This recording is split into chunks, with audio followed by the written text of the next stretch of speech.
Cosmic Girl 101 signing on for the Capricorn Rising May Astrology of 2024.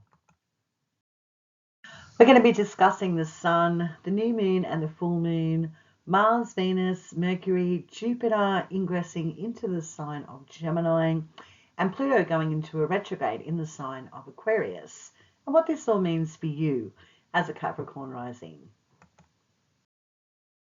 Opening up the month of May, the Sun is continuing its transit in the sign of Taurus, which is your 5th house Capricorn Rising.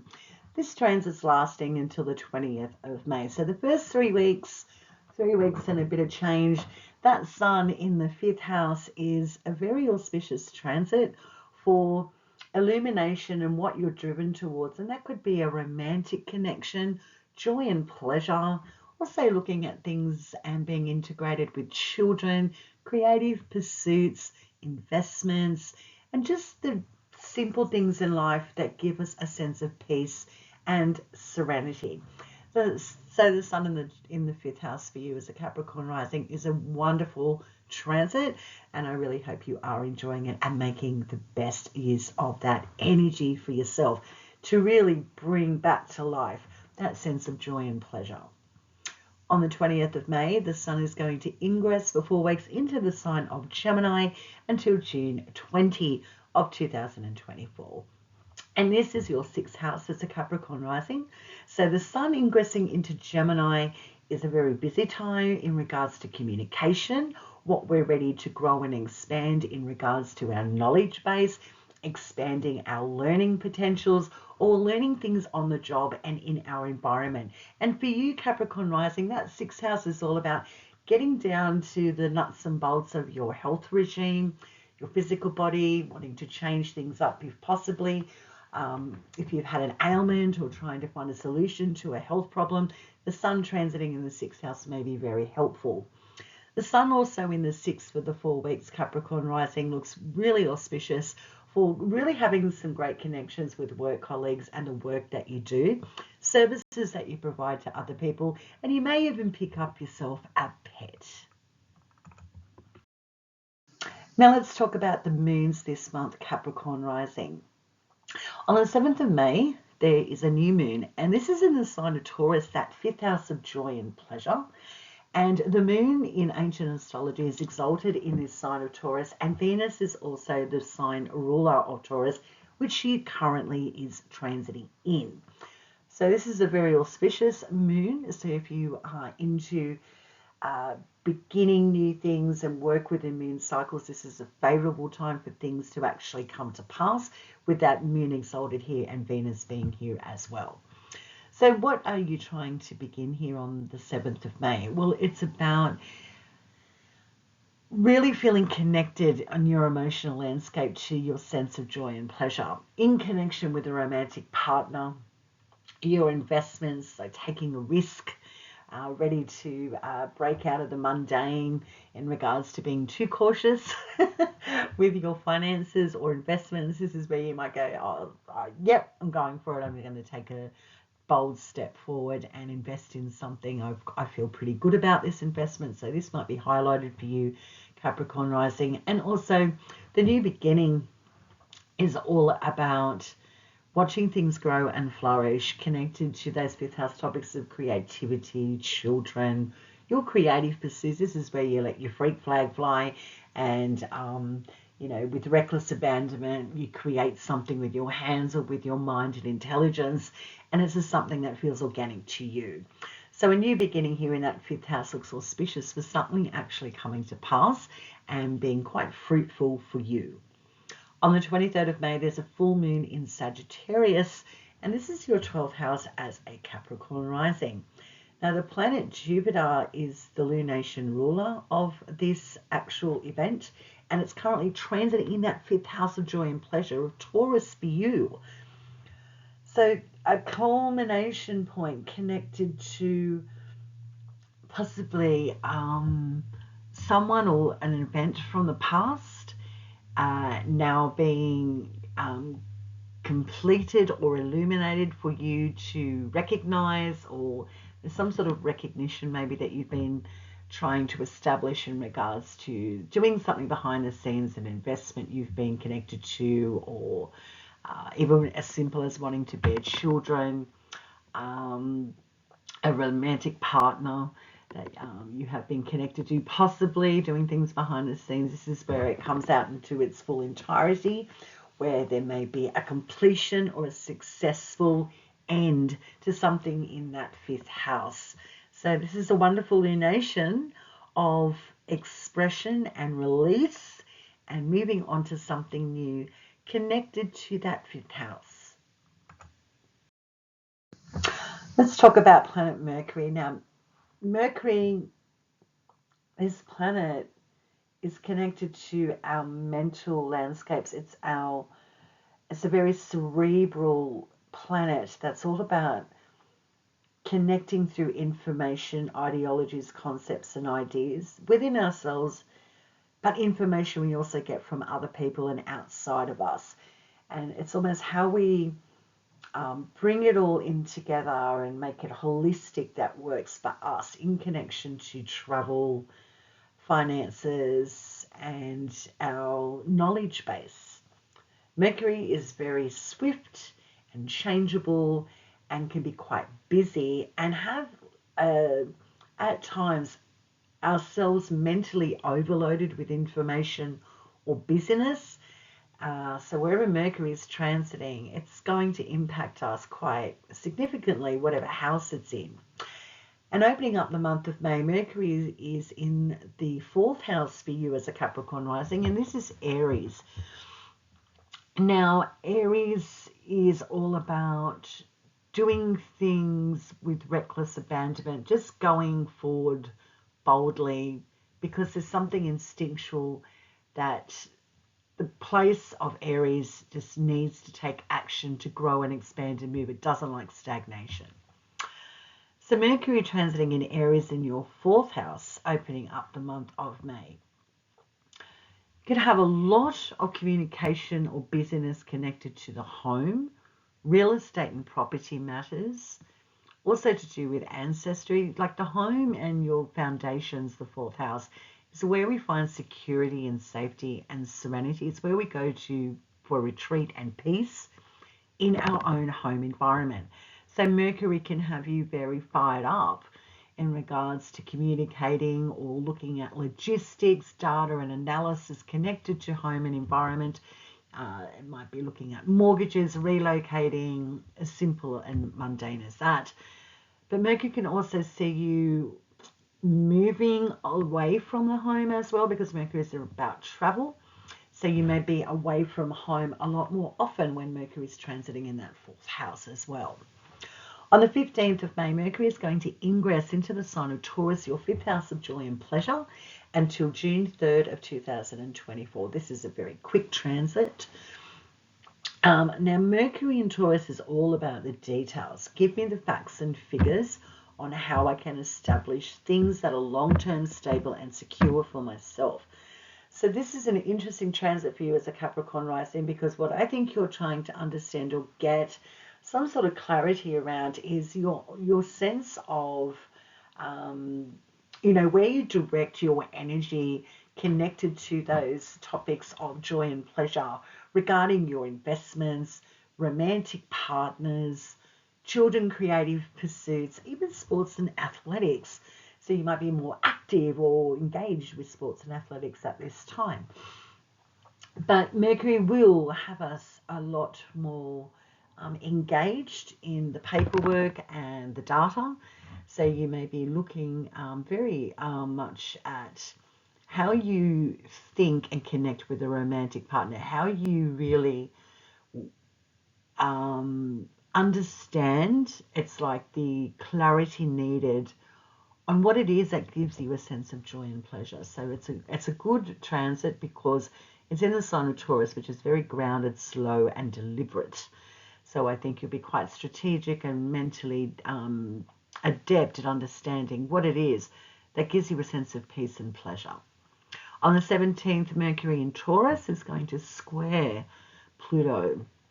And this is retrograde now in the sign of Aquarius, that planet Pluto. And your fifth house of joy and pleasure squaring your second house of self-value, self-worth, assets, resources, things that bring you a sense of security and stability.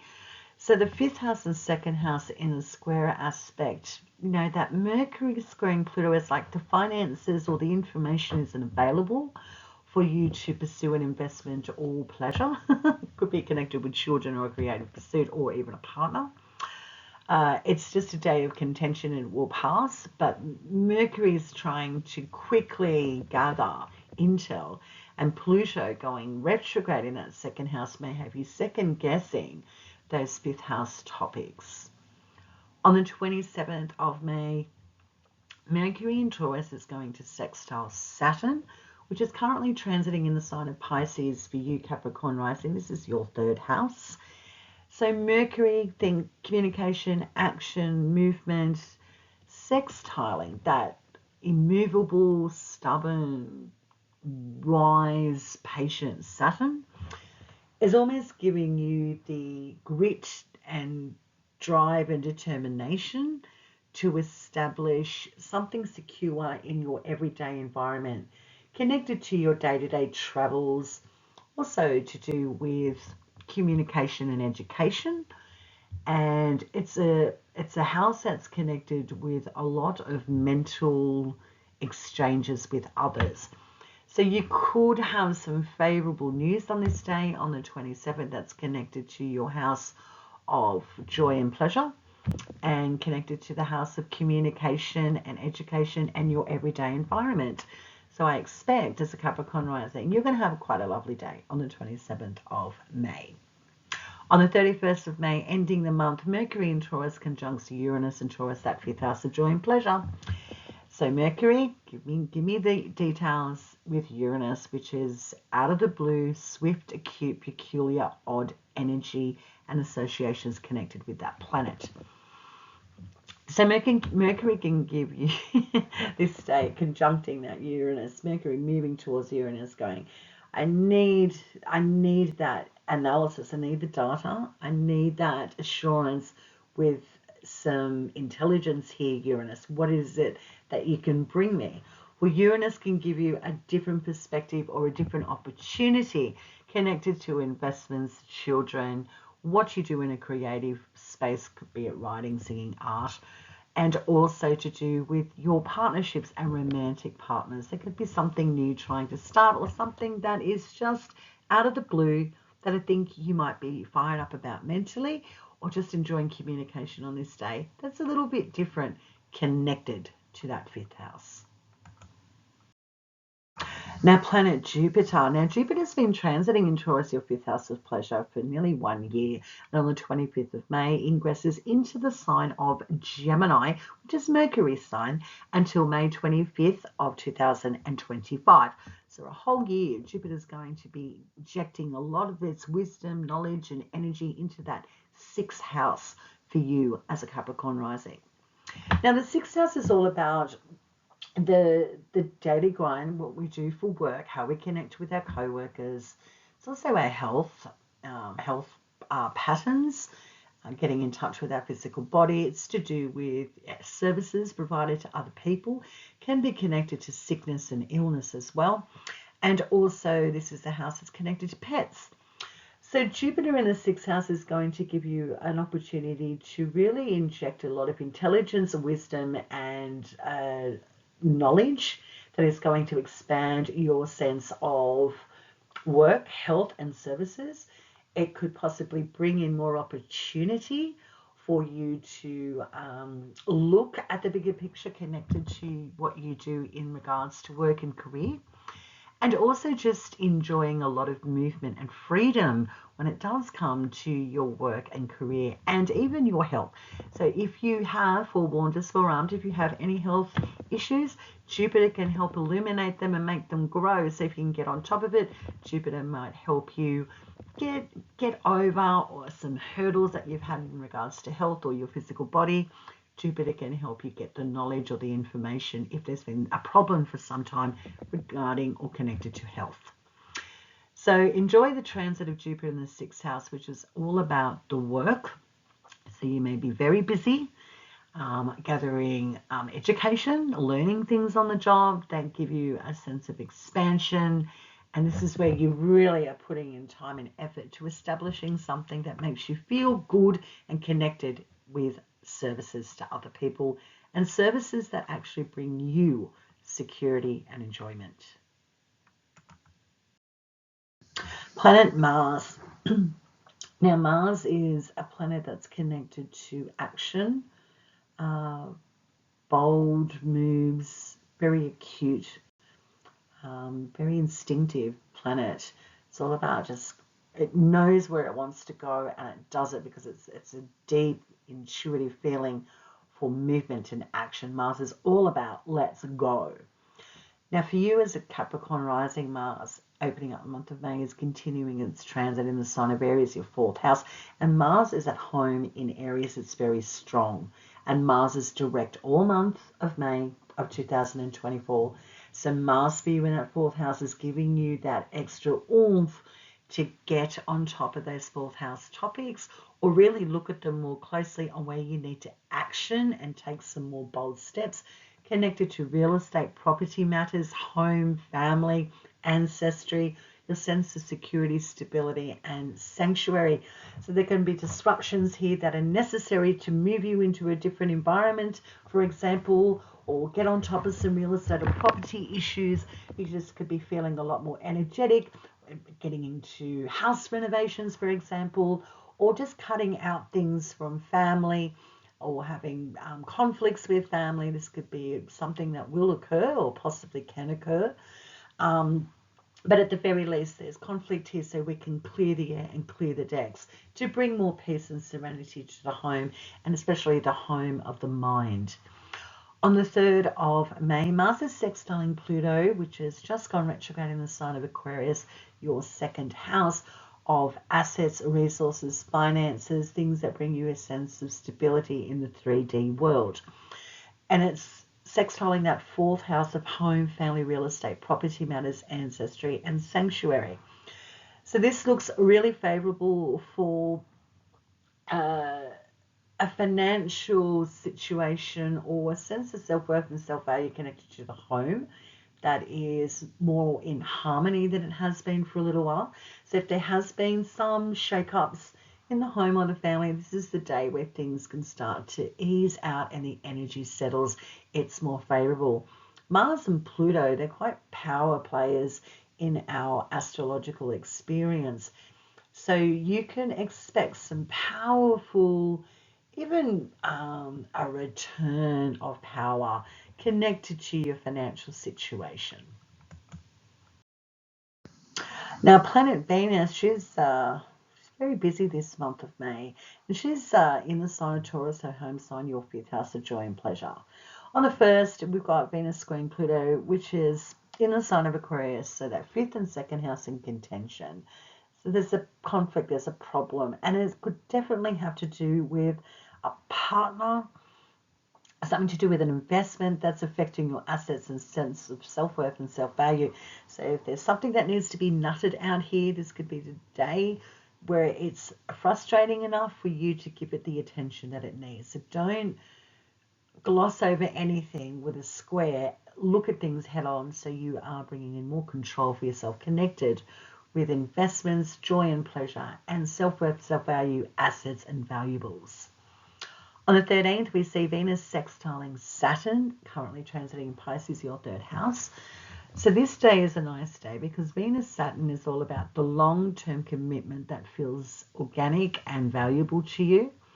And this could be your sense of community where you anchor in every day, your short-distance travel spaces. It's like going to the gym every day or the same coffee shop. Really interested in, starting a new course or education, for example.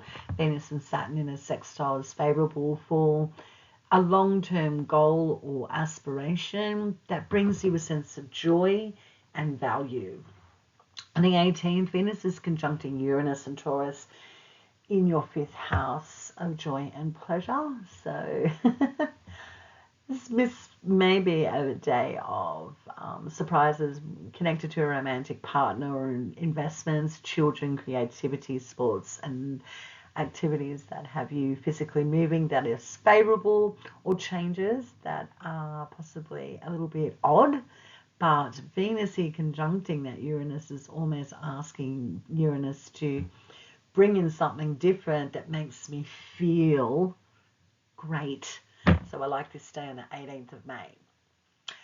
23rd of May, Venus conjuncts Jupiter, so the two benefics in the 5th house of joy and pleasure, and Venus in the 5th house of joy and pleasure, her place where she loves to be in ancient astrology. My goodness, this is a delicious day for just exuberance, overindulgence, enjoyment. So enjoy Jupiter and Venus coming together, the two benefics. It's a delicious day on the 23rd.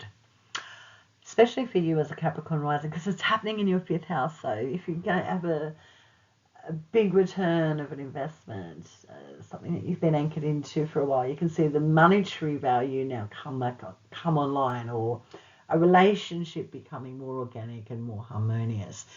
Connections with children could be amazing, or creativity, things that you create. It could be the spark that gets you going and fired up. It's a great conjunction. On the same day, Venus is ingressing into the sign of Gemini until June 17 of 2024, your 6th house as a Capricorn rising. As an astrologer, I love Venus in Gemini. She's sexy, she's sassy, she's flirty, she's having the time of her life, because Venus is all about connection and unity, and Gemini is all about the information communication. So this is where you have like a lot of online fun with people, or enjoying online learning or courses or interactions, or just communication in general. And because this is your 6th house as the Capricorn rising, this is about you really expanding that consciousness and connecting mentally with people in your workplace, co-workers, looking at services that you provide, or seeing a lot of good times connected with establishing friendships or relationships with people in your workplace, and even feeling better in regards to your health. On the 25th, Venus in Gemini trines Pluto retrograde in the sign of Aquarius, so 6th and 2nd houses in a trine. So there could be a positive contract or negotiation connected to work or career that's going to expand your assets and your finances. Saturn, Neptune, and planet Uranus. Well, these guys are direct all month of May, and Saturn's direct in Pisces doing his magic in your 3rd house. Neptune's direct in Pisces doing his magic in your 3rd house. And Uranus is direct in Taurus, your 5th house of joy and pleasure. Now, Pluto's going retrograde on the 2nd of May until September 1st of 2024, and this is your 2nd house of valuables, assets, or resources, things that bring you a sense of stability and security that really impact you. Now, when you have Pluto retrograding, it's a slow retracing of things that bring you a sense of, I feel together in the 3D world when it comes to my material reality. You can see a return of investments, a return of valuables, a return of an educational pursuit that assists you. You can see a return of a sense of self-worth and self-value. So I like this transit for you in your 2nd house as a Capricorn rising. Enjoy Pluto going retrograde. If you need to look at investments and finances, Pluto will give you the time and the patience to uncover healthy and wealthy potentials that are going to be lucrative for you in your future. Cosmic Girl 101 signing off. Have a blessed and magical May. Thank you for tuning in, and I'll see you next time.